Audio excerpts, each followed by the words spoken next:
Hello guys, I hope that you're all well. So in today's video I wanted to share with you 4 of my favourite books that I've read over the last, I'd say over the last 6 months to a year. So I am an avid reader. I read every single night, so I tend to go through books pretty quickly. If it's a good book and I can't put it down, I will read it within a week. Sometimes it takes me a little bit longer, but yeah, I do read quite a lot of books, and these 4 are 4 books that have just really stuck out for me this year and I've gone on to remember. Quite often I'll read so many books that they kind of all ravel into one, but these 4 really stood out for me and I wanted to share them with you in case you needed some book recommendations. So I've always really been into reading since I was little, but as I got older I kind of dropped it a little bit. I only kind of read on holiday or if I was really bored or something. But then I had my son Harry and I suffered quite badly from postnatal anxiety and I needed something that would help my mind escape a little. So I started reading every night before I went to bed. I would turn my phone off and put it on my side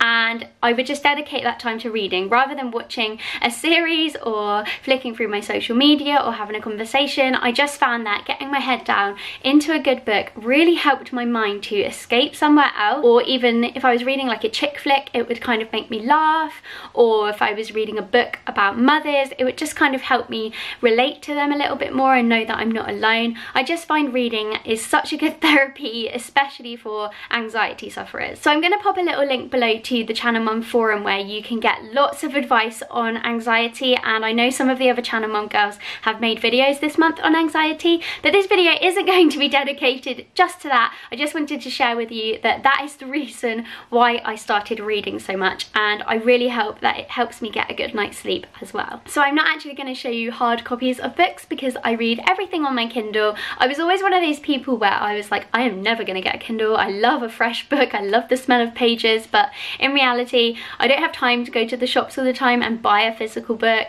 It takes up space, and yeah, I would just rather have them all there on my Kindle or on my phone ready to read. So the first book I wanted to recommend to you is called The Breakdown by B.A. Paris. So this is a thriller, but it's not really scary. It's just kind of keeps you on edge a little bit, which is my absolute favourite kind of book. I don't like to read a book and be absolutely terrified, but I do like to be a little bit on the edge of my seat and I kind of like don't want to put it down. So The Breakdown is about a married woman who lives in a quite remote house out in the woods, and she's out on a night out and there's a storm and she drives home, but she ends up driving a bit of a cut through that her husband really is against her driving down. He says, you know, if it's really bad weather, don't drive down this way, it's really dangerous. It's a pretty dangerous road, but it's a cut through and she really wants to get home, so she decides to take that route. Now when she's on that route home, she sees a car broken down in a lay-by, so she decides to pull over in front of the car and kind of make sure if everything's okay.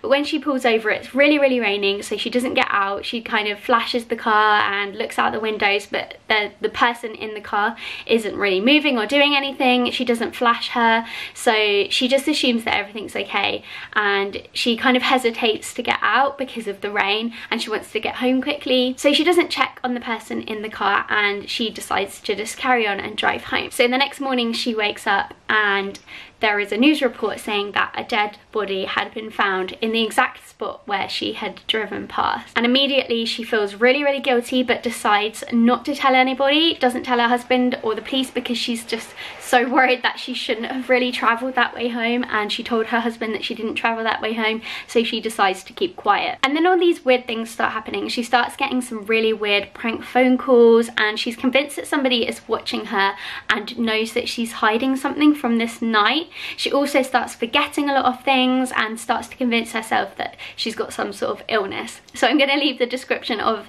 the book there because obviously there's so much more to it than that, but that is the base of the story. And when I read the back of the book, I was like, yes, this is the book for me. I really like things where you're kept guessing and there's twists and turns along the way, and it certainly has a big twist at the end. So the next book I wanted to recommend is by my lovely friends G and Tom Fletcher, but I couldn't not mention it because it's definitely one of the best books I've read in ages. Now it's a fantasy book which I really like, but it's kind of like, it's the kind of fantasy where you could see it becoming true. It's not like all magic and stuff. It's kind of very futuristic, which I like because you think it could actually come true in years to come. So Eve of Man is about a girl called Eve, and she is the first girl born for 50 years. So all of the women in the world just suddenly can't carry girls anymore. So there's only ever been boys born for 50 years. So obviously Eve is a very, very special person. So she is kept very safe and away from the rest of the world until she turns 16, when she is then able to procreate. And then Eve is basically given the task to save the human race. She then starts to realise that the people that she thinks are looking after her perhaps don't have her best interests at heart. And yeah, I'm going to leave that one there because I don't want to give anything away. It's really hard to talk about books without giving anything away, but I'm going to leave it there. But definitely read it, it's so brilliant. I think Eve of Man's going to be a trilogy, and I know that the second one is probably going to be out next year, so I cannot wait to hear what happens next. You literally get to the end of Eve of Man and you're like, oh my god, I need to know exactly what happens next. So I really can't wait for the next one to come out. So the next book is called The Girl Before by J.P. Delaney, and this is a really different kind of book to one that I would normally pick.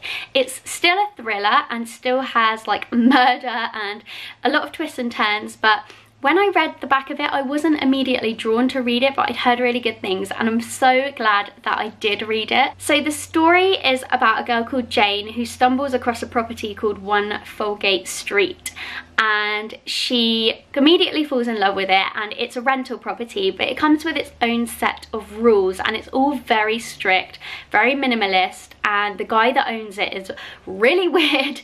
But Jane is really taken with this house, and she decides to live by these really minimalist rules. And then she finds out that there was a girl that lived in the house before her that died in quite suspicious circumstances. So she then can't really leave it alone and goes on a bit of a mission to find out what happened to the girl before her.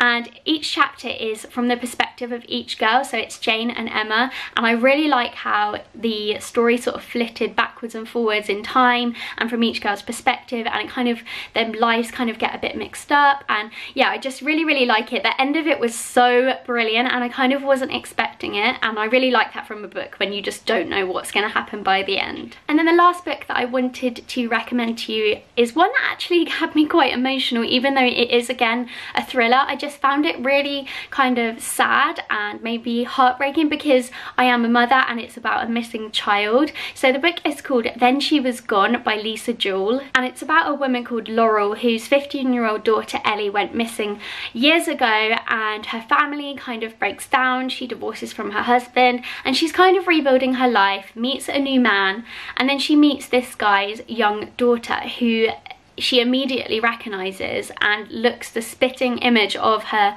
missing daughter, and it's just so crazy. And then it starts to bring back all those feelings and emotions about her missing child, and ultimately leads to her finding exactly what happened to her missing daughter Ellie. So the way she went missing is awful, and it's actually really realistic, and I think that's why it really pulled up my heartstrings, because I just thought, oh my god, this could happen.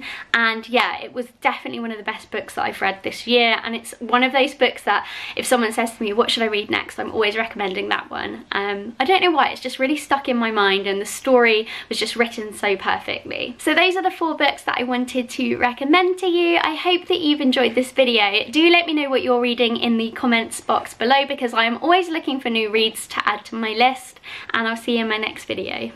Bye!